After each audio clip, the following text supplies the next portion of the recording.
好来，继续来到云林的土库，其中这个马公段，因为地势较低，农民争取要做排水系统。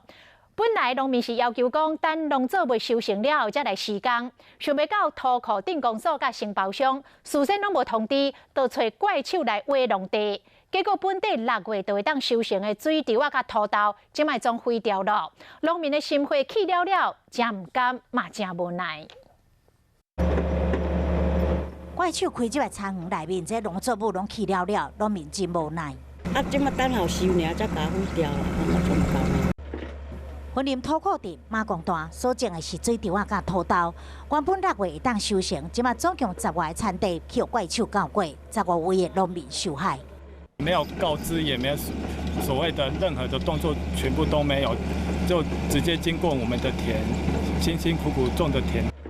到底怪手开这个田园创啥物呢？农民讲，因为土库马公段这边地势较低，伊向镇公所争取做排水系统，有签同意书，嘛有要求等作物收成了后才去做，想袂到镇公所甲包商啥物拢无讲，就失足啊！厂商那边应该有告知的责任，要向农民告知说，要开工嘛。我也在这边向所有的那个农民道歉了哈。土库镇长向农民道歉，承认沟通不良，施工造成的损失，镇公所会对工程款内面提出20多万来赔偿农民。